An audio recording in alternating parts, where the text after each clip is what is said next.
Bem-vindo a mais um episódio da série Vivendo o Sermão do Monte. Eu sou o Guilherme e hoje vamos meditar em Mateus 5:4. Diz assim a palavra do Senhor: Bem-aventurados os que choram, porque serão consolados. Aqui, Cristo aborda a experiência do luto e do quebrantamento na vida do discípulo, mostrando que a verdadeira alegria e conforto não vem da ausência de sofrimento, mas da proximidade de Deus em meio ao lamento. Este versículo é fundamental para a vida cristã, porque revela que o reino de Deus é para aqueles que reconhecem sua própria miséria e seu pecado e se voltam para Deus com um coração contrito.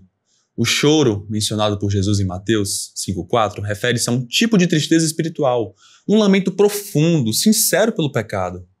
Este não é um choro mundano, motivado pela perda de bens materiais ou pelas circunstâncias da vida, mas um choro que nasce da percepção da própria falência espiritual e da ofensa que o pecado representa para Deus.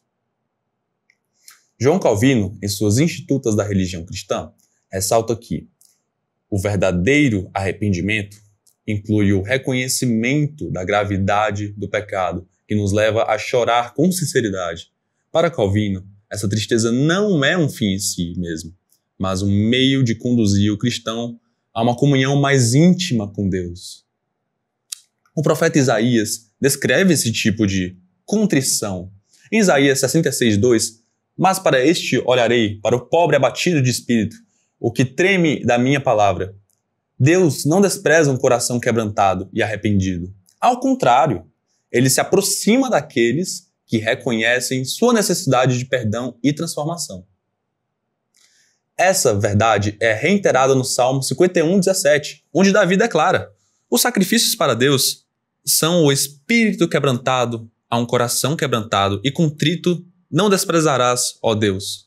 O lamento pelo pecado nos leva a uma postura humilde, essencial para a vida cristã e para o crescimento espiritual. Jesus promete que aqueles que choram serão consolados, mas essa consolação não é uma recompensa pelos méritos do choro, é uma manifestação da graça divina.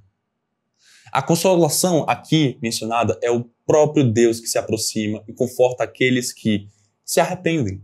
Charles Spurgeon enfatiza que aqueles que choram por causa de seus pecados receberão consolo verdadeiro, pois o Espírito Santo é o Consolador que habita em nós e nos transforma. A promessa de consolo não é apenas para o futuro, mas também uma realidade presente para o cristão. Em 2 Coríntios 1:3-4, Paulo escreve: Bendito seja Deus e Pai de nosso Senhor Jesus Cristo, o Pai das misericórdias e Deus de toda consolação, que nos consola em toda a nossa tribulação. Este versículo aponta para o caráter de Deus, como um pai que está sempre disposto a consolar seus filhos. A tristeza pelo pecado é dolorosa, mas ela conduz à paz, ao conforto que somente Deus pode proporcionar. A tristeza pelo pecado e o desejo de consolo divino são marcas daqueles que foram transformados pelo Espírito Santo. Na teologia reformada, o arrependimento é visto como uma graça que Deus concede ao coração regenerado, capacitando-o a reconhecer sua própria condição pecaminosa e a se voltar para Deus com fé e humildade. John Owen explica que somente o coração renovado pode experimentar verdadeira tristeza pelo pecado, pois o homem natural não compreende a gravidade de sua ofensa contra Deus. Esse choro, portanto, é uma evidência do novo nascimento. Jesus diz que aqueles que pertencem ao reino de Deus são aqueles que choram por causa do pecado, não como uma expressão de desespero, mas de esperança. Esse choro é, na verdade, um caminho para a bem-aventurança, pois leva o cristão a buscar continuamente a graça e o perdão em Cristo. É também um sinal que o reino de Deus já está presente em nossas vidas, ainda que de maneira incompleta. O consolo que Jesus promete é também uma antecipação da plena consolação que os crentes receberão na eternidade. Em Apocalipse 21:4, lemos a promessa de que Deus enxugará dos seus olhos toda lágrima e não haverá mais morte, nem pranto, nem clamor, nem dor. Esta é a esperança final do crente, um estado de alegria eterna na presença de Deus, onde toda tristeza será banida.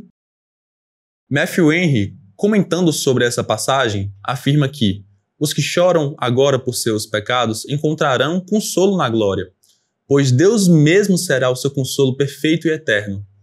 A bem-aventurança dos que choram desafia o cristão a viver em um estado de constante arrependimento e dependência da graça de Deus.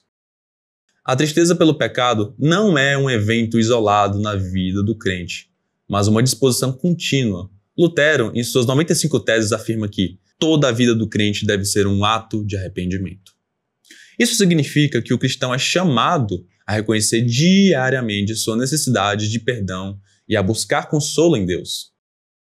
Aqueles que choram, então, não são apenas os que lamentam o pecado pessoal, mas também aqueles que se entristecem pela condição de um mundo caído. Mateus 5,4 nos oferece uma visão profunda sobre o que significa viver no reino de Deus. O verdadeiro discípulo é aquele que experimenta tristeza pelo pecado, mas que também encontra consolo em Cristo. Em última análise, esta bem-aventurança aponta para Cristo como o Consolador Supremo que levou sobre si a tristeza e o peso de nossos pecados na cruz. Isaías 53, 4, 5 nos lembra que, certamente, Ele tomou sobre si as nossas enfermidades e as nossas dores levou sobre si. Ele foi ferido pelas nossas transgressões e moído pelas nossas iniquidades. O consolo que Jesus promete aos que choram é possível somente por causa de sua obra redentora. Ele sofreu em nosso lugar para que pudéssemos experimentar o consolo de Deus. Que essa bem-aventurança nos leve a uma vida de dependência, arrependimento e consolo em Cristo, que nos deu não apenas o reino dos céus, mas a promessa de que Ele estará conosco em todas as tribulações.